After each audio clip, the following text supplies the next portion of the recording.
Real মাদ্রিদকে এরকম হাজারটা penalty দেওয়া হয়েছে।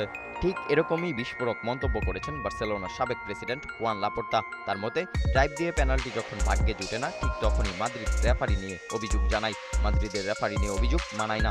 লস ব্লাঙ্কোসদের সঙ্গে ইতিহাস জুড়ে রেফারিদের পক্ষপাতী সিদ্ধান্তের একটা ধারা আছে বলে মনে করেন হুয়ান লাপোর্তা। লা লিগার 25তম রাউন্ডে ওসাসুনার ঘরের মাঠে হেরে বসে রিয়াল মাদ্রিদ।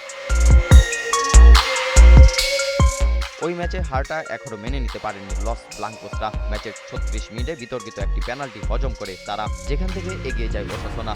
ভিআরের সিদ্ধান্ত নিয়ে এখনো চলছে আলোচনা সমালোচনা। সেই বিতর্ক ঘিরে মন্তব্য করে নতুন করে আলোচনার জন্ম দিয়েছেন বার্সেলোনার সাবেক সভাপতি হুয়ান লাপোর্তা। রিয়াল মাদ্রিদের ম্যাচ চলাকালীন প্রথমে হলুদ কার্ড দেওয়া হয় ওসাসুনার আন্তে বুদিমিরকে। রিয়ালের পেনাল্টি এরিয়ায় পড়ে গিয়ে পা ধরে শুয়ে থাকায় রেফারি মনে করেছিলেন অভিনয় করছেন ওসাসুনার এই ক্রোয়েশিয়ান ফরোয়ার্ড। এরপর বিআরে গেলে বদলে যায় সিদ্ধান্ত। বুদিমিরের হলুদ কার্ড তুলে রিয়াল মাদ্রিদ গোলকিপার থিবো কোর্তুয়াকে কার্ড দেওয়ার পাশাপাশি পেনাল্টির বাঁশি বাজান রেফারি। এই সিদ্ধান্তই মেনে নিতে পারেনি রিয়াল সমর্থকেরা। এবার সেই বিতর্ককে আরও উস্কে দিলেন বার্সেলোনার সাবেক সভাপতি। ক্যাম্প নুতে বার্সেলোনা লেভান্তের ম্যাচ দেখতে যান লাপোর্তা। বার্সার নির্বাচনের আগে নতুন করে আবারও আলোচনার কেন্দ্রবিন্দু হয়ে উঠেছে এই সাবেক প্রেসিডেন্ট।